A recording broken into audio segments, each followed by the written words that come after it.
500 ரூபாய் செல்வன் மகாவிஷ்ணு அவர்களுக்கு பரிசாக வழங்கப்படுகிறது. அப்படியே கெத்தா போய் பூரா 5 ரூபா நோட்டு வாங்கிட்டு வருவேன் நான்.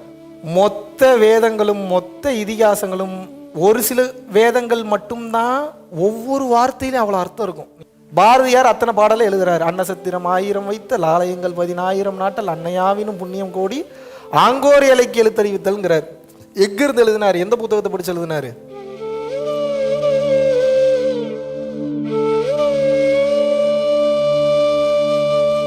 நானும் ஒரு அரசு பள்ளி ஆசிரியர். மிகச்சிறப்பு. யூடியூப்பில் நிறைய வீடியோஸ்லாம் பார்த்துட்டு இருந்தேன். நிறைய ஆன்மீக வீடியோஸ்லாம் பார்த்துட்டு இருப்பேன். அதில் உங்கள் வீடியோஸ் பார்க்கும்போது மட்டும் எனக்குள்ளே ஒரு ஏதோ உங்களை கண்டிப்பாக நேரில் பார்க்கணும் அப்படின்னு தோணுச்சு. கிட்டத்தட்ட ஒரு 3 மந்த்ஸாக ஃபாலோ பண்ணிகிட்டு இருக்கேன். அதில் அப்புறம் பெங்களூர் கிளாஸ் அட்டன் பண்ணுன்ட்டு ரொம்ப விருப்பப்பட்டேன். அந்த டைமில் என்னால் வர முடியல. இப்போ நான் ராசிபுரம், நாமக்கல் மாவட்டம் ராசிபுரம். ஸோ இந்த வாட்டி கண்டிப்பாக வரணும் அப்படின்ட்டு ஸ்கூல் லீவ் போட்டு நேற்று நம்ம கிளாஸ் அட்டன் பண்ணியிருக்கோம். இதில் வந்து பார்த்திங்கன்னா பல விஷயங்கள் புரிய வந்துச்சு. இப்போ நம்ம ஏன் பிறந்தோம், நம் பிறப்பின் அவசியம் என்ன, நம்ம எதை நோக்கி போகணும் அப்படின்ற எல்லா விஷயத்தையும் வந்து ஐயா சொன்னார். அது தெளிவாக புரிஞ்சுது.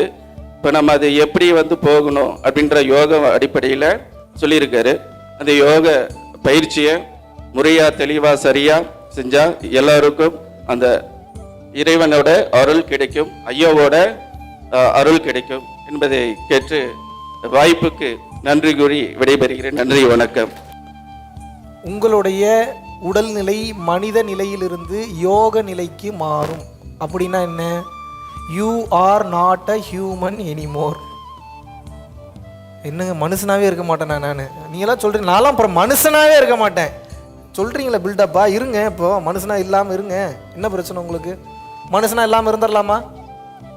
கவலைப்பட வேணாம். மிக சிறந்த மனிதர்களாகி விடுவீர்கள். அற்புதமான மனிதர்களாகிடுவீங்க.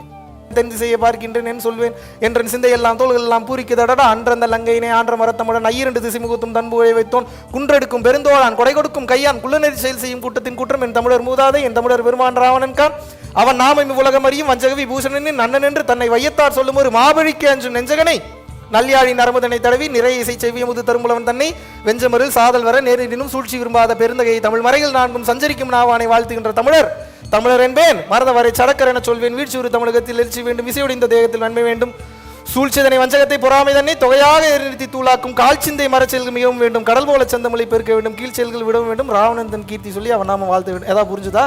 ஏதாவது புரிஞ்சா? கையெல்லாம் தட்டாதீங்க. என்ன புரிஞ்சது உங்களுக்கு? எது கை தட்டுறீங்க? ஏதோ கஷ்டப்பட்டு பேசுனீங்க தம்பி, நல்லா இருந்தது தம்பி, ஏமாந்து போயே உட்கார்ந்துருக்காது. என்ன புரிஞ்சது இப்போ உங்களுக்கு?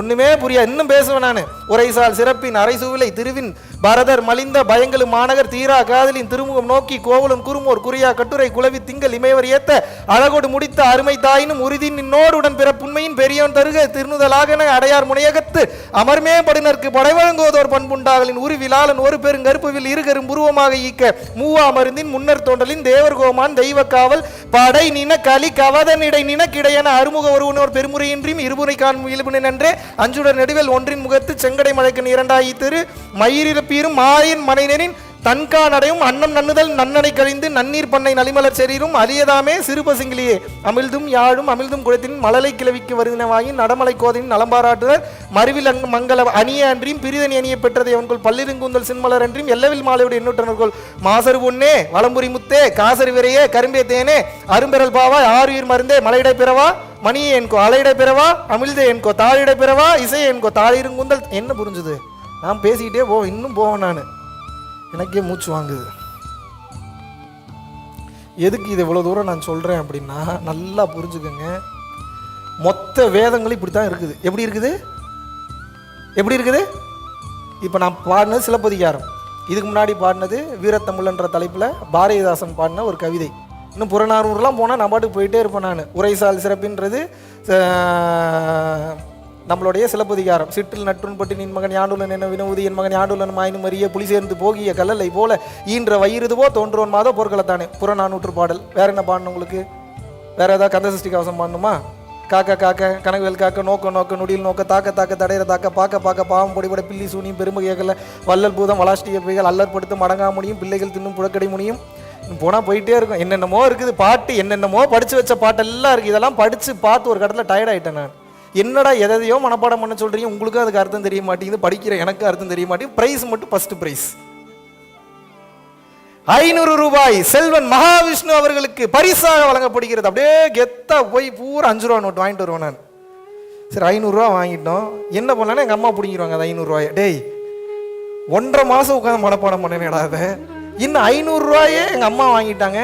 அம்மா வாங்கி பத்திரமா வச்சுனா பரவாயில்ல, செலவு பண்ணிட்டாங்க. கொடுத்தவர் அவர் பிஸி ஆகிட்டாரு. படித்தவன் அதுக்கப்புறம் நானும் என்னோட வேலைகளில் அடுத்தடுத்துல பிஸி ஆகிட்டேன். படித்தது எதுக்கடா படித்தேன்னு பார்த்தா தெரில எனக்கு. அந்த ஒன்று அந்த 500 ரூபா என்கிட்ட இருந்திருக்கணும், இல்லை படித்த எனக்கு விளக்கமாக தெரிஞ்சிருக்கணும். எதுவுமே தெரியல. படித்த என்ன பிரயோஜனம்? இன்ஃபேக்ட் இதில் பாதி அர்த்தம் எனக்கே தெரியாது. எதுக்கு படித்தேனே எனக்கும் தெரில, சொல்லி கொடுத்தவங்களுக்கு தெரியல. இதில் ஹைலைட்டே அதுதான். இதில் நீங்கள் என்ன தெரிஞ்சுக்கணும் அப்படின்னா, மொத்த வேதங்களும் மொத்த இதிகாசங்களும் ஒரு சில வேதங்கள் மட்டும்தான் ஒவ்வொரு வார்த்தையிலும் அவ்வளோ அர்த்தம் இருக்கும். நீங்கள் புரிஞ்சுக்கணும். இந்த திருவாசகம், சிவபுராணம், கந்தசஷ்டி கவசம், இன்னும் கந்தசஷ்டி கவசம் கூட அந்த அளவுக்கு போகாது. சிவபுராணம், திருவாசகம்லாம் உயர்ந்த நிலையில் இருக்குது. அதுக்கெல்லாம் இதுதான் அர்த்தம்னு சொல்லி எந்த கொம்பாதி கொம்பனாலாம் சொல்ல முடியாது. அன்னன்னைக்கு தகுந்த மாதிரி அர்த்தம் கொடுக்கும். அவரவர் அறிவுக்கு தகுந்த மாதிரி அர்த்தம் கொடுக்கும். இது போன்ற உயர்ந்த நிலை இருக்கக்கூடிய அந்த புராணங்களும் இதிகாசங்களும் அதுக்கப்புறம் இருக்கக்கூடிய புத்தகங்களும் எல்லாரும் என்ன பண்றாங்க அப்படின்னா, உயர்ந்த நிலையை தவிர மற்றவங்க எல்லாருமே தத்துவம் ஒன்று தான். இதை நீங்க தெரிஞ்சுக்கணும். தத்துவம் புரிஞ்சிருது அவங்களுக்கு. ஆனால் ஒரு புத்தகமாக எழுதும்போது இவ்வளோதான் எப்படி எழுதுவீங்க? நீங்கள் ஒரு 100 பக்கமாவது எழுதணும்ல. சரி, அவங்க புத்தகம் படித்து புத்தகம் உங்களுக்கு படிக்கிற அளவுக்கு எழுதுறாங்கன்னா அவங்களுக்கு எங்கேருந்து வந்ததுன்னு யோசிக்கணும்ல நீங்கள். பாரதியார் அத்தனை பாடலை எழுதுறாரு. அன்னசத்திரம் 1000 வைத்த லாலயங்கள் 10000 நாட்டல் அன்னையாவினும் புண்ணியம் கோடி ஆங்கோர் இலைக்கு எழுத்தறிவித்தல்ங்கிறார். எங்கிருந்து எழுதினார்? எந்த புத்தகத்தை படித்து எழுதினாரு? பைபிள் இயேசு பிரான் எந்த புத்தகத்தை படித்து பைபிள் எழுதினாரு? நபிகள் நாயகம் எந்த புத்தகத்தை படித்து திருக்குரான் எழுதினாரு? இவர்களுக்கு எது கொடுத்தது? ஞானம். ஞானம்தான் இருப்பதிலேயே அண்ட சராசரத்திலேயே உயர்ந்த சொத்து. எத்தனை பேத்துக்கு புரியுது?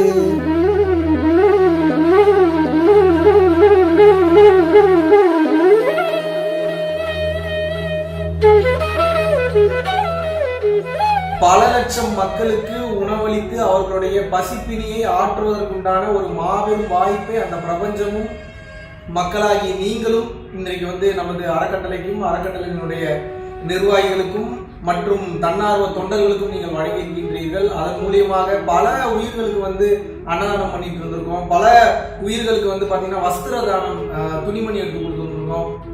பல உயிர்களுக்கு கல்வித்தொகை கட்ட முடியாத பல நபர்களுக்கு பார்த்தீங்கன்னா கல்வித்தொகை கட்டி வச்சிருக்கோம். அதுபோக ஸ்போர்ட்ஸ் கோட்டால நல்ல லெவலில் ரீச் ஆனவங்களுக்கு ஸ்போர்ட்ஸ் கோட்டால நல்ல லெவலில் வரணும்னு சொல்லி அவங்களுக்கு ஸ்பான்சர்ஷிப் பண்ணி அடுத்தடுத்த கட்டத்துக்கு அனுப்பிச்சு வச்சிருந்திருக்கோம். ஃபுட்பால்ல நேஷனல் லெவல்ல பரம்பரை ஃபவுண்டேஷனுக்கு நன்கொடையாக நீங்கள் அனுப்பும்போது உங்களால் எவ்வளவு முடியுமோ அவ்வளோ, இவ்வளவுதான் பண்ணணும் அப்படின்ற நிர்பந்தம் கிடையாது. உங்களால் எவ்வளவு முடியுமோ அவ்வளோ நீங்கள் அனுப்பும்போது இன்னும் பல உயிர்கள் வாழ்வில் மிக சிறந்த நிலையை அடையும். அந்த புண்ணியம் நிச்சயமாக உங்களுக்கு சேரும்.